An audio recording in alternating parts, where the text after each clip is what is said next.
Hey guys, you're welcome to another exciting edition of Reels and Wheels. My name is Delia and I have with me in the building Mr. Ishaku Gumut. So, what part of the country are you from? I just prefer to say I'm a Nigerian first and foremost. Okay. And if we're going to limit it to any place, I would prefer to say I'm from the middle belt. Oh, of the country. amazing. Yes. I want to Okay. know about your journey. How has it been so far? If you had to describe it in one word. Tumultuous. Is that the right word? Yeah, because I say that, I guess I need to explain further. Yeah. It's not easy. Yeah. You know, filmmaking is not easy. It's capital intensive. You're dealing with all sorts of people, Yeah. dealing with people with different skills, different intellect, Yes. different capacities. And you need all that with a lot of equipment and a lot of technology to move. Yeah. And passion has to be there. And of Okay. course, we know passion is like fire. Sometimes it's, ebbs. Sometimes you need to wind it a little bit. Amazing. So let's take you back to when you were 15. Did you see yourself being a producer?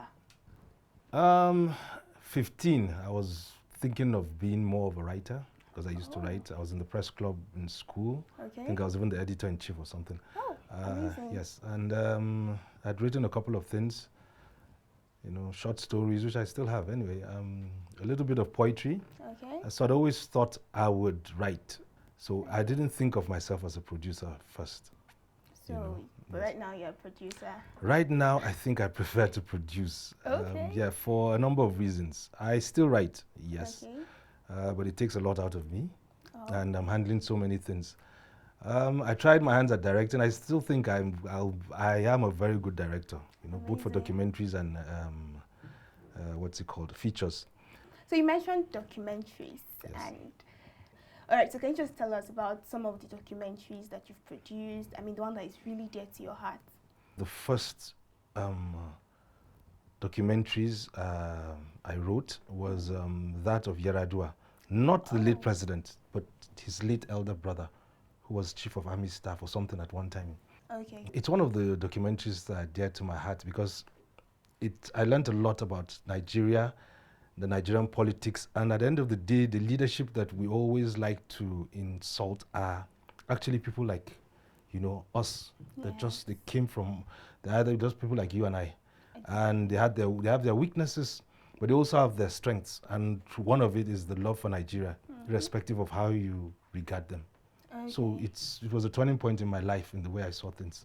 So a lot of Nigerians, including myself, I don't think I knew of that Yaradua. So that's the title of the documentary. It's called Yaradua. It's called Yaradua. Yes, Oh, but okay, maybe when I watch the documentary, I'll be Yes. able to find out why they still use the same name or something like that. All right, then let's take a break. It's still Reels and Wheels, the Creatives Hub, and we've been having an amazing conversation with a motion picture producer. And when we come back, we'll continue the conversation. Do not touch that down.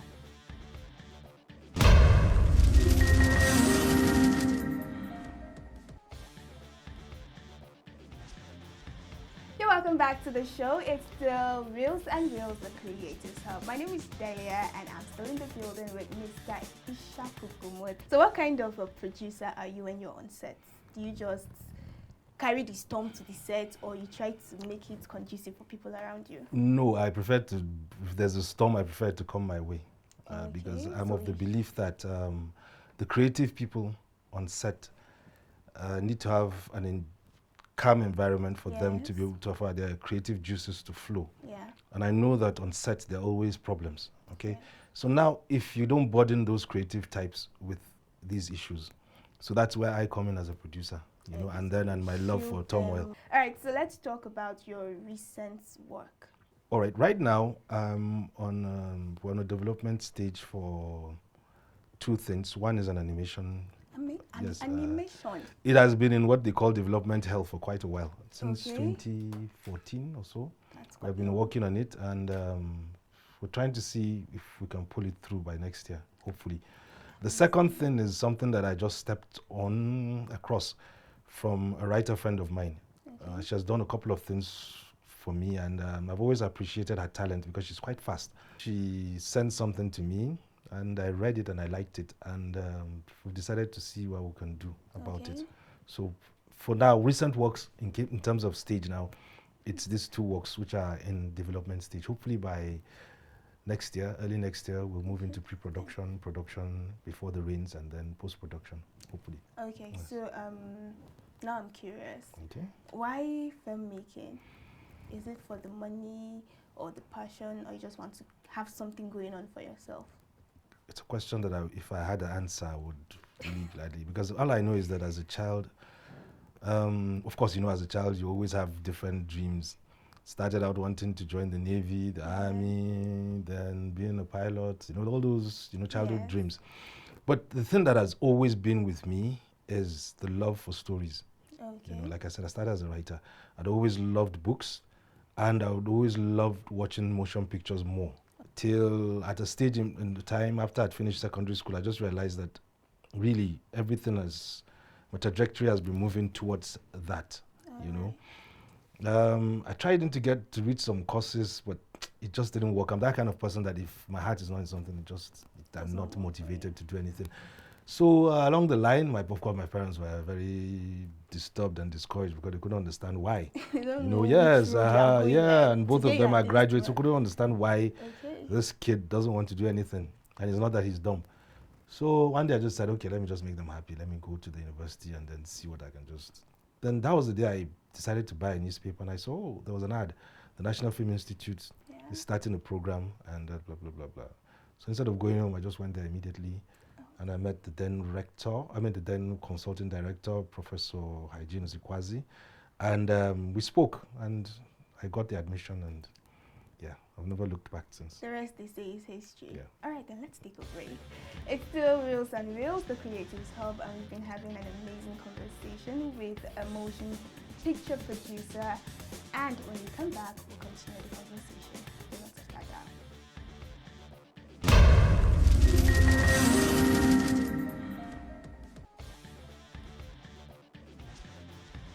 Welcome back to the show. It's still Reels and Reels, the Creators Hub. My name is Delia, and I'm still in the building with Mr. Ishaku Gumut. Alright, so we've had quite a number of collaborations with Equal Access. So can you just tell us how that came about for you? How did you get that? How it started with Equal Access? I made a shot for Equal Access, and but it's not only Equal Access. A couple of organizations too. We've done something for NERI, which is funded by USAID, and I've done a couple of things for Search for Common Ground, Johns Hopkins. Those ones are mainly documentaries. The thing is, like I said, I've tried. I've branched into different genres, and at one point in time, of course, getting funding, especially for high value productions like what some of us are aiming for, it's not easy getting the funding. Even if you get the funding, you're not sure you can be able to recoup and pay back the investments or even break even. So sometimes you don't take that risk, and so I decided to focus on people who could commission works, and tailor it to their taste and still bring out a story. So what we focused was trying to reach out to all these development agencies, international development agencies, who wanted to produce content. Amazing. All right, so you've actually worked on a project with Umar Turaki, who is equally a writer. Yes. So what was the experience like for you? It was a very good experience. Umar is a brilliant storyteller. He's a brilliant writer. When that project came, he was the first person that I thought of. The idea was mine, being that I have a writing background, and I also prefer to look at myself more as a creative producer. Once we're sure of the plot, the characters, and the way the story will move, and I'm confident of the writers. Of course, I won't pick a writer that I'm not confident in. I try to just take my hands off till everything is produced, and then I read it. Let's talk about that particular movie that you produced. Okay. And you did not do it for the money. Do we have any of such movies? Yes. Well, like I said, I worked with international development agencies, and this one was commissioned by one. Why the interest was, it was focused on the Northeast. Okay, and the turmoil that's been happening there. specifically Borno and Yobe. Okay. So the interest was of, the theme. We're not looking at the violence itself, Yes.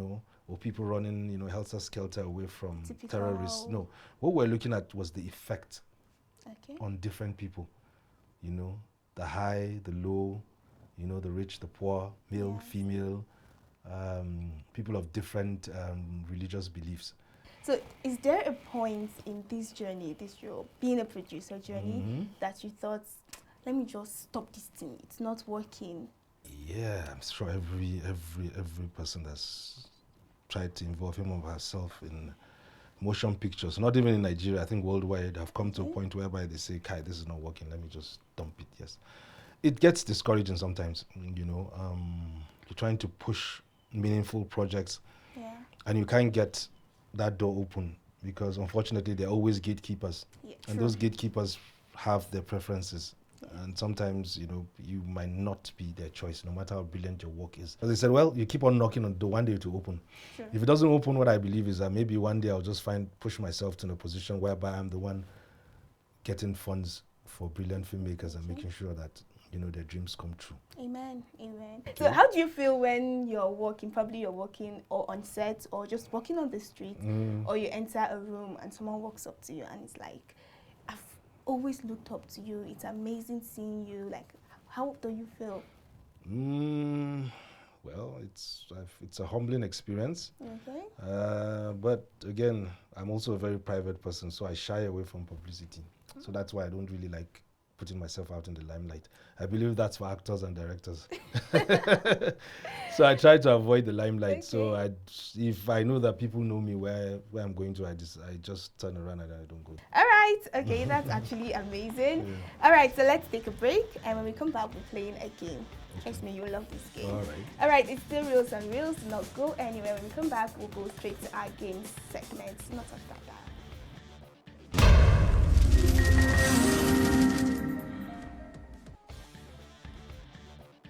You're welcome back into the show. It's still Reels and Reels, the Creatives Hub. All right, so before the break, I mentioned that we'll be having a game segment. So Okay. Are you ready?